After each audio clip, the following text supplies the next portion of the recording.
lot of time looking for the map, and luck finally smiled down on me. However, I haven't been feeling great lately. If something happens to me, I hope you'll continue to search for our family treasure. I'm sorry I hadn't stayed in touch, but your mother forbade me from talking to you. At the end of the letter, Grandpa described the place where he had hidden the map and drew some sort of symbol. Is it true that you forbade Grandpa from seeing me? I didn't want him to be a bad influence on you. Grandpa lived like a hermit, and there were very few people at his funeral. He worked part-time as a security guard in the city archives. What a shame. He was a good man. At some point, I felt like we were being watched again. I noticed a silhouette nearby, but it quickly disappeared among the trees. What? Are you serious? Of course. Did something happen? Mrs. Henley wants to hire me as her secretary. I could work at the museum again, but I need to take some classes in another city first. We were driving home after the funeral when our car suddenly died. Dang it, it won't start. Luckily, a couple of locals passed by and helped us get to the nearest repair shop. Is this it? This mechanic is only a couple of years older than you. The guy seemed suspicious to me, too. I caught him throwing glances at me a few times, which made me feel uneasy. His pendant looked pretty unique. For some reason, it seems familiar. It was only after Mom and I returned home that I remembered where I had seen it. That symbol was in Grandpa's letter, too. I wanted to know what happened to the treasure. That's why, after Mom left to take the classes, I decided it was time to act. I took the money I earned at the expeditions and went back to the town my grandfather used to live in.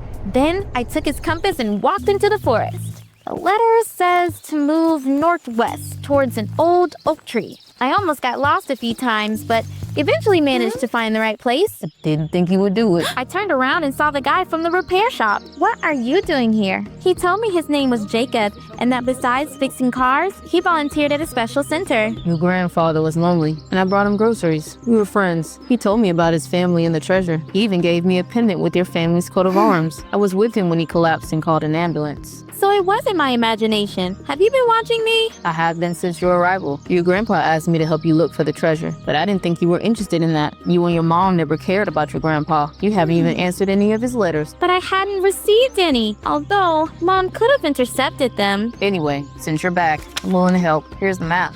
Why would you do that? Do you want the treasure? No, I just want to fulfill the last wish of the person I was close to. I didn't trust his words, but decided to accept his help anyway. There were strange signs on the map. Look, this is the old name of the street that leads out the city. I can't figure it out though. I can. They used to mark residential buildings like this on maps. So we need to leave the city, drive 20 miles north, and find an old building. We decided Jacob would drive us there. His car was shaking so hard, my teeth were chattering, and it died every 5 minutes. This is a rust bucket. It's not so bad. Your car is an ancient fossil. Soon, we found ourselves in front of ruins. We spent several hours there and almost gave up on finding anything when I noticed something unusual. Look, It looks like a riddle.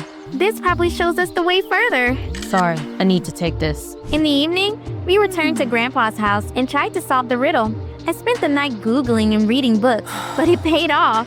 The number most likely means distance, and the arrow probably points in the right direction. The lines represent water, and the circle could mean an island. I think I know where it is. The next day, Jacob's ramshackle car had to go through another ordeal. We arrived at the shore of a wide river and scraped together enough money to rent an old boat. Why would you sail to that wild island? There's nothing there except old rocks. Give me a moment. Who's been calling you all the time? No one. Jacob looked very tense, and I overheard a snippet of his conversation. I promise, I'll make it in time. There really were only rocks on that island, but we still found what we were looking for. Look, there's your coat of arms. I think this is Latin. The internet was of no help, and we headed to the city archives. All the information is at your disposal. We looked through the old documents and eventually found something interesting. The phrase means purity of thoughts is purity of the body. It's a slogan of some old community. But it doesn't say where we can find them. I can help with that.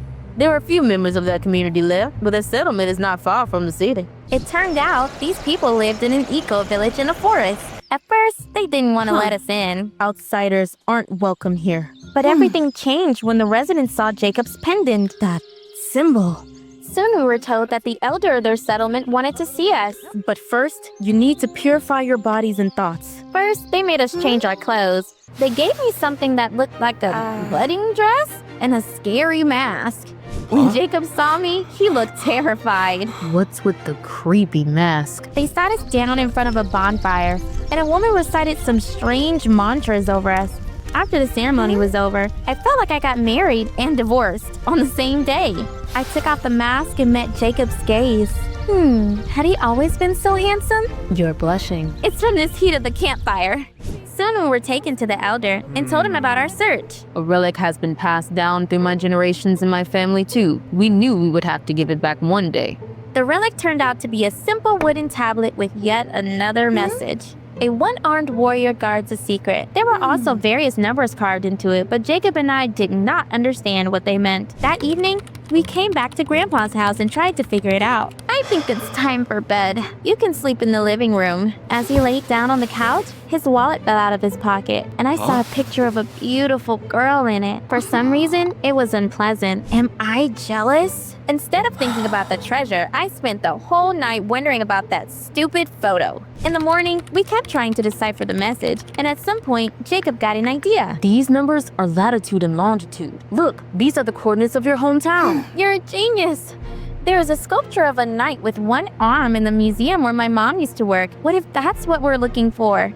We decided to go to the museum. Of course, we had to go there at night, but luckily, I spent my entire childhood there. I know all the entrances, what time the night guards make their rounds, and where the alarm system is.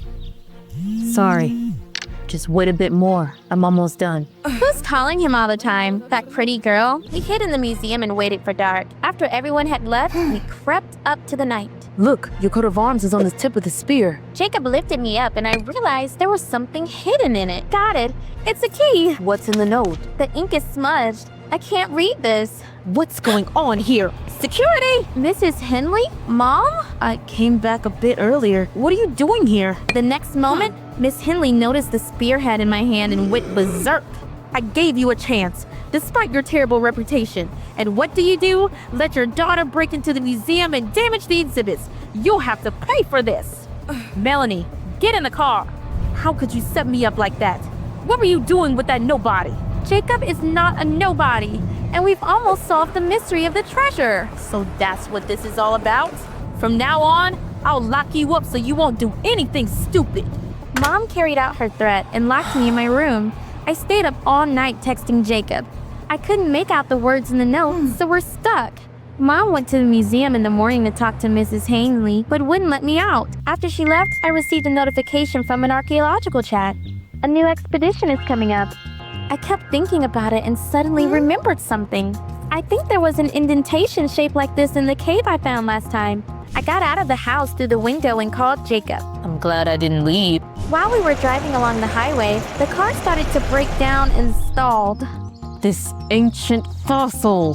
While he was fixing it, I left to buy some water. But when I returned, neither Jacob nor the car were there. The key was gone from my pocket too. He ditched me. I was upset and angry with myself. Jacob was suspicious from the start. I shouldn't have trusted him. I tried to hitchhike, but no one stopped. Then, I saw a familiar car driving towards me. Get in. Why did you decide to come back? You were right. I wanted to take the money, but I couldn't do it. That girl you saw in the photo? It's my sister. She's ill and we need the money for her surgery. That's why I work as a mechanic so much. But nothing I earn is ever enough. All my anger vanished. I'm so sorry. We entered the cave and the key fit. What happened next shocked me. I feel like a character in an adventure movie. Me too.